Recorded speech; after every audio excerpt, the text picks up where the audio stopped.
All right, so this one is not going to be a positive show. I think we can be confident in saying that. The Avalanche are a team in chaos right now. And how long will this go on for? We'll talk about that and a lot more on today's episode of Locked On Avalanche. You're Locked On Avalanche, your daily podcast on the Colorado Avalanche. Part of the Locked On Podcast Network, your team every day.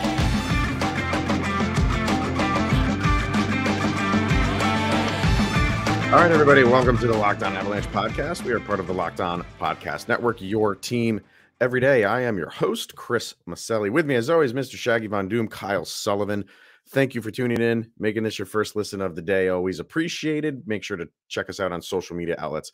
LOPN_Avalanche on X, Locked On Avalanche on Instagram. Questions, comments, concerns, and opinions, lockedonavalanche@gmail.com, and follow us over on our YouTube channel. Hit subscribe to get notified when a new show goes live, and make sure you are signing up to our subtext. Link to that is in the show notes below. When you do, you become one of our very special insiders where you chat with Kyle and I one-on-one and give your opinions on what's going on with the Avalanche, the games, predictions, and we read that stuff on the air. So today, Kyle, as you can see on our rundown, there was a good bit of Avalanche news coming out of the franchise. Pavel Francouz, done for the season, likely done, we would say. We'll talk about that as you know, I say likely done for the Avalanche forever. We'll see. We'll talk about that. But we have to start with just the Avalanche in general right now, Kyle. It's like I said in the beginning, it's a team in chaos right now. And it's a team that just seems to have lost its, I don't know what, as Austin Powers would say. It's tough. It's tough because they are struggling in every aspect of the game. If this was just something where you are struggling to score, okay, that's what you need to correct. If it was something where you're just struggling on the defensive side, tighten up on defense. If it's something where you're struggling, you know, your goalie is struggling, help your goalie out. But when all of those things are going on at the same time, now you're putting out fires all over the place. And when you put one out, another one seems to pop up. And that's where the Avalanche are right now. That game against St. Louis is just a microcosm of what's been going on after that 6-0 start. The 6-0 start is saving them right now as far as in the standings and making you feel like, yeah, this team can win, but it's all about the here and now. And what's going on right now is a lot of struggling for the Avalanche in so many different avenues of the team. I woke up on Sunday morning, brushing my teeth. My daughter walks by and says, "Dad, your beard is very gray." I said, "My dear, I just watched the Colorado Avalanche lose 8-2 against the St. Louis Blues. Of course my beard is gray." And you can hear from comments from Jared Bednar, honestly, the team in general, they are frustrated with themselves and they don't know where to start on plugging the holes in this sinking ship. It's embarrassing. And honestly, when was the last time you seen Ball Arena file out before the third period? It's you don't really see it because you always have like faith that this team can make a game of something, right? And even if they're down 2 or 3 goals going into the last period, nobody leaves because this team can rattle off a couple goals in a minute or two. That wasn't going to happen against St. Louis. They're so far out of it. But you're right. Like, you don't hear the boo birds. You don't see empty seats much before zeros are on the board. And you also don't hear Jared Bednar speak the way that he did at that press conference. That was completely new. He is always a calm, cool, and collected dude.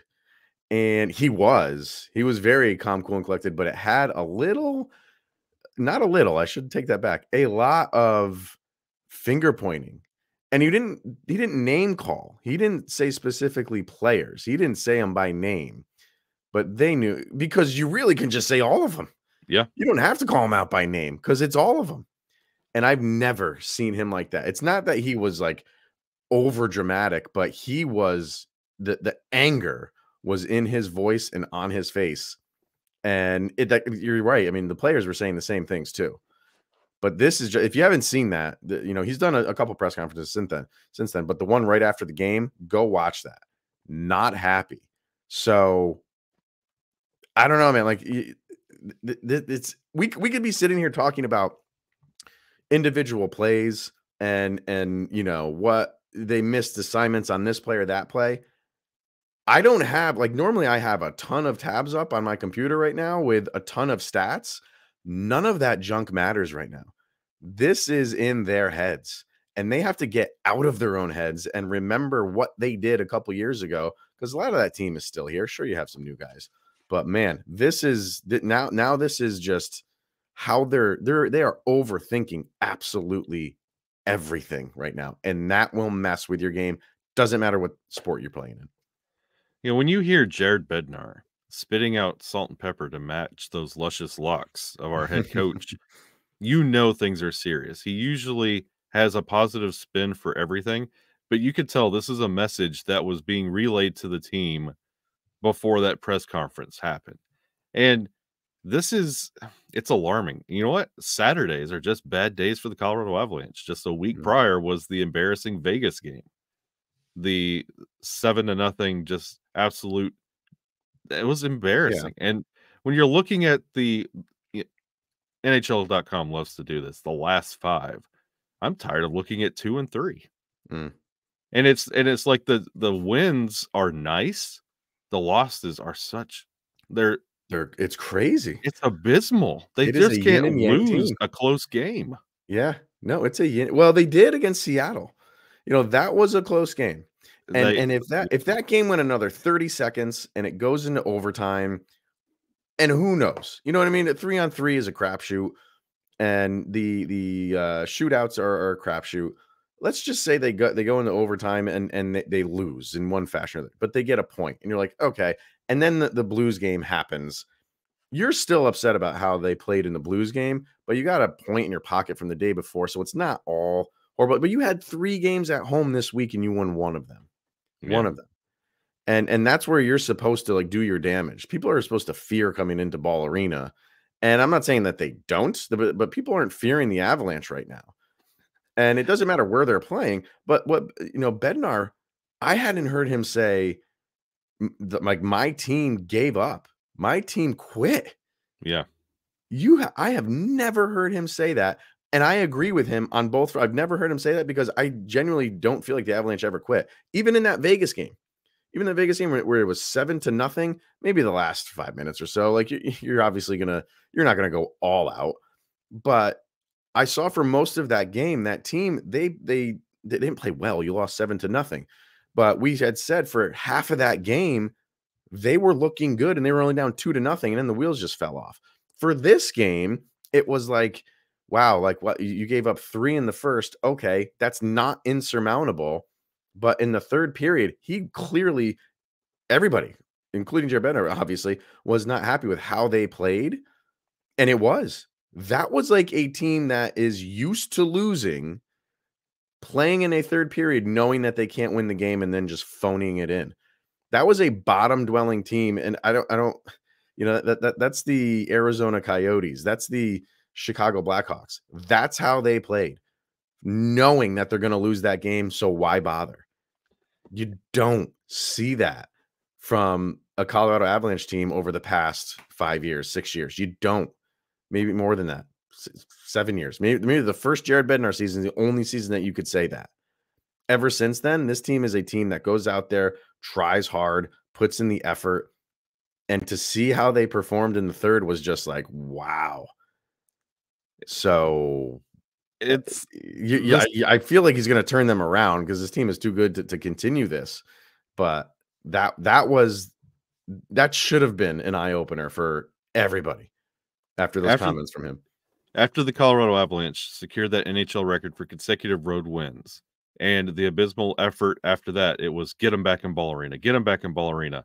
Now that doesn't even look like it's going to be a saving grace for this team, because now they look bad in Ball Arena. Are there any more international games you could play in Finland? Because we're running out of places to play. And it's scary, because you're looking at Seattle again not a kind place to the Colorado Avalanche. And you mentioned the quit factor. You could tell this team has quit because you have like Spitfires like Mikko Rantanen and Nathan McKinnon who are not getting mad, not throwing sticks, not yelling and barking. They're just kind of taking their lumps, taking their shifts, and oh They well, don't. Yeah. they don't. You could see it in their body language. They don't have that like burning desire to, like, they're getting down in every single game. Yep. Every game they're giving up the first goal. So it's like you're constantly playing from behind, which, okay, like, you don't, that's not ideal. But where is okay, like, we gave up the first goal, and in a handful of those games that were like they've been playing well. And that's the sport of hockey, where you're playing well and the other team gets the goal. So that should just crank up the heat even more for you. It's like, guys, like, we're playing as well. We're playing much better than them. They got the first goal. Let's just amp it up even more. So you don't see that. They don't go after, the other team. They kind of they're not enforcing their will.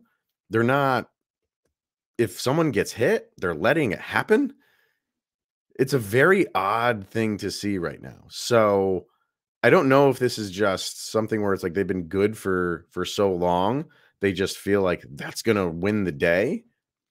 Other teams have gotten better too. And other teams are coming after. Other teams know that you're a good team. So why are they going to, slow up just because it's the mighty Colorado Avalanche? No, that doesn't work. That does not work. So Nathan McKinnon had a really interesting quote. And I want to read that and how it's kind of eye-opening. It's kind of where the Avalanche are at right now. So we're going to read that next. But right now we are going to hear from eBay Motors. You got passion, drive, and patience. And our patience is being tested right now. I can tell you that. That's what brings home the winning trophy and is also what keeps your ride or die alive. eBay Motors has everything you need to maintain your vehicle and level it up to peak performance, from superchargers, roof racks, exhaust kits, LED lights, and more. Whether you're into speed, power, or style, eBay Motors has you covered. With over 122 million parts for your number one ride or die, you'll always find exactly what you're looking for. And with eBay Motors Guaranteed Fit, your part is guaranteed to fit your ride every time, or your money back. Because with eBay Motors, you're burning rubber, not burning cash. And with all of the parts that you need at the prices you want, it's easy to turn your car into the MVP and bring home the win. Keep your ride or die alive at ebaymotors.com. Eligible items only. Exclusions apply, and eBay Guaranteed Fit is only available to U.S. customers. All right, Nathan McKinnon, Evan Rawl put this up. He asked him about the quit word that Jared Bednar was throwing around. And here was his response to it. He said, I don't know. It's hard losing. He said, losing 6-1. Guys get the puck, and I think they're a little nervous, maybe. The crowd's on us, and it's tough to make plays in that mindset, for sure. So we've got to come with a clear head and have no fear of failure. No fear, no hesitation. And I just think, honestly, execution in that builds confidence, and that's how we get in our game. I think when you're frustrated and when you're not making plays, you're not going to read defensive plays right. I think everything kind of snowballs from there. There's a lot of truth to that, you grip the stick a little bit tighter when things aren't going your way and you're frustrated. But the part about the crowd kind of surprised me. Maybe he's not talking about himself. I hope he's not talking about himself, because you're a veteran. You've been, like, you should have nothing. You should have fear of nothing, including your own fan base. The fans are going to get on you. Let them get on you. They deserve to get on you right now. But that shouldn't make you feel, and he might be true for some of the, but I'm trying to think in my head who. If you still had like Alex Newhook on this team, I'd say, like, yeah, probably a guy like that, because they were on him since last year. I got to think maybe he's thinking of like Drouin. It's got to be someone like Jonathan Drouin, where if the crowd is getting on you, man, you got more problems than we thought. Because now it's in the locker room, and it's out on the ice, and it's out in the stands now. You can't let the crowd get, it can frustrate you to the point of not being able to play your style of game. This is where I would say, hi, yeah, this is Shaggy Von Doom, Locked On Avalanche, Nathan McKinnon. If the crowd is bothering you, what was your recipe for success in the bubble where there was no crowd? I'll Yeah, take your answer off the air. Thank you. No, it's you can't let that be a defining factor either. No. And it should be like, again, this was in Ball Arena. They should be cheering you, and that should be something you're feeding off of. That's what we talk about in the home cooking, that arena, Ball Arena is electric. This is what you want. Right. That shouldn't be a detractor. No. And you're talking about 6-1. I haven't met one member of the arena that's going to help you put a goal in the net and keep a goal out of your net. That's on you. That's what we are, like the Colorado Avalanche are paying you to do, top to bottom, lines 1 through 4, lines 1 through 4 on defense. That's what you are paid to do. And if the crowd is a factor and an excuse, that's the thing that I hate the most. That was excuses. No, this is a usual Nathan McKinnon response of, no, that's not us. Bad puck We luck. deserve it. We deserve to be booed. Yeah. Yada, yada, yada. Like, we should be a better team. Like, you look at, no, like, if you're giving us excuses, like, oh, I don't like Saturdays, I'm missing SNL. Like, no, come on, come on, Nathan McKinnon. Yeah. But it's weird. Like, the beginning of that is about the crowd on making it tough. Okay, fine. It's a little difficult to wrap my head around that, but the second part of it is accurate. You got to come in with a clear head, have no fear of failure. That's another one where it's like, man, are there just guys on this team that are afraid to fail, are afraid to play their game for fear of what? For fear of getting yelled at by Nathan McKinnon, for fear of getting yelled at by Jared Bednar. I mean, if you fail and you're working your butt off, no one's gonna get upset with you. If it's like an error in baseball. Yeah. You know what I mean? If it's an error where you're working your butt off to make a play and it doesn't happen, but if it's like a mental lapse, those are the ones that you can't deal with. So, and everything right now is mental lapses for the Avalanche. They are severely lacking confidence, and right there he says it. He says, like, we're basically afraid to fail. You have the puck on your stick and you are afraid I'm going to turn this over. That is not where you want a team to be right now.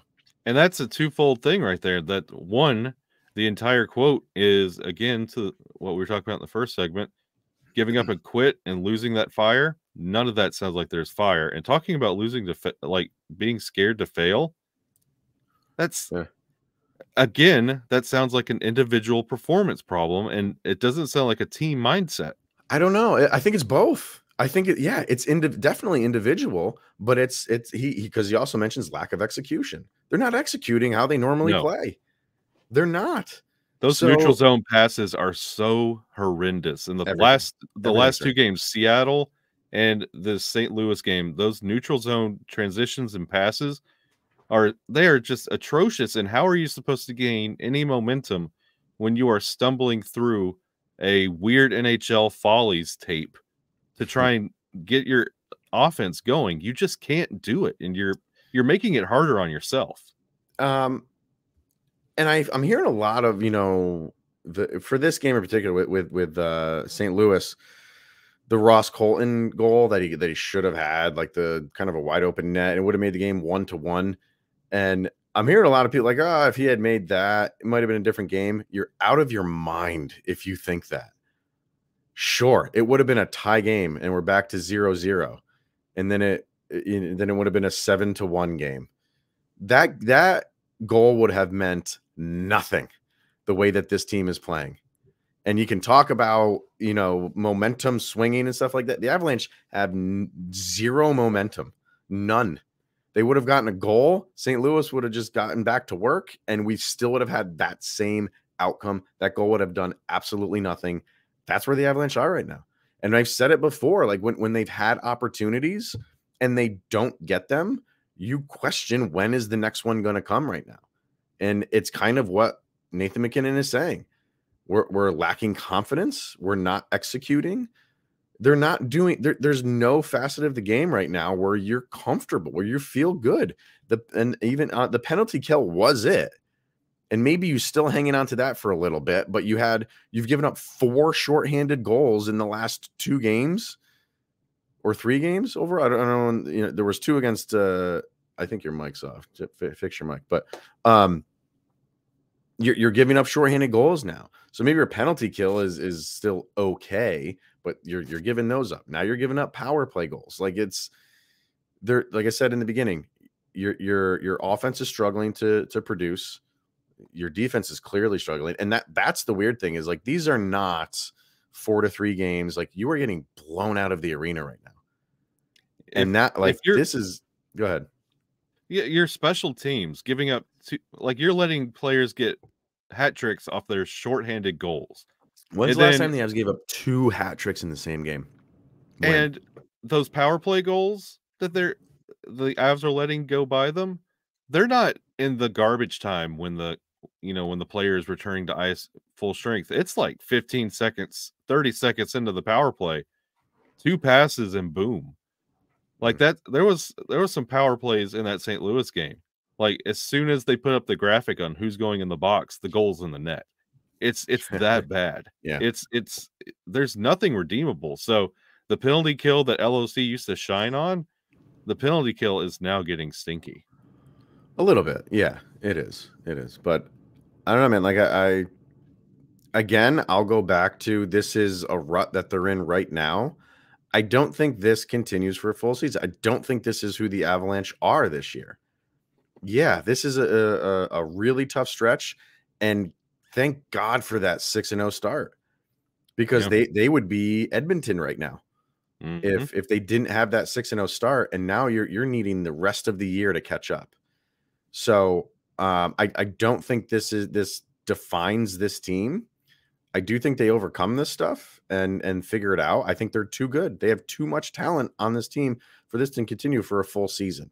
So right now we can be mad, and we have every right to be mad and right to be upset because this team is better than this. And it's just, I think it's still, early in the season struggles. I think it's, you don't want it now. And I said before, I give teams October. And, if this continues for all of November, this whole season is going to be a struggle. I don't think that happens. I think the Avalanche are too good to continue this, and they climb out of it. But no, right now it's what have you done for me lately? And what the Avs have done for us lately is nothing good. And look at your calendar. You're coming close to the quarter mark of the season. Like you have to get things corrected because we're coming up on American Thanksgiving. And that's when you want to get things corrected because this is going to be a trend and an identity. And if the Avs are saying this publicly in press conferences and you're getting this from Jared Bednar, this is slowly becoming an identity instead of just a little road bump. And one other thing we got to talk about is the goalie situation. What's going on with Georgiev? And we know what's going on with Pavel Francouz. So we'll talk about those 2 guys next. Right now, we are going to talk about Sleeper. It is the best daily fantasy sports app around. Is it not, Mr. Shaggy Von Doom? I use it all the time. It is one of the easiest apps that I use. You cannot beat it. And a new NHL season brings all sorts of possibilities. Maybe the Avalanche just scoring a goal is one of them. That would be nice. Who could hoist the Stanley Cup? Could it still be the Avalanche? I think right now, even though they're struggling, sure. I think we can still throw them in there. I will. Anyway, and you could win big by playing daily fantasy hockey on Sleeper, the official daily fantasy app of the Locked On NHL Network. And Sleeper is our #1 choice for daily fantasy sports and especially daily fantasy hockey, because with Sleeper, you can win 100 times your cash in daily fantasy hockey contests. All you have to do is pick whether studs like Nathan McKinnon or Cale Makar will record more or less than their Sleeper projections for things like goals, assists, saves, plus minus, and more in any given game. So use the promo code LOCKEDONNHL and you'll get up to a $100 match on your first deposit. Terms and conditions apply. That code is LOCKEDONNHL. See Sleeper's terms of use and details and locational availability. So yeah, remember like the first week of the season, Alexander Georgiev was the second star of the league? Nope. Could have been the first star of the league. I mean, he was on fire. It's tough. it's tough watching him go through this right now because, you know, we talked about the mental game.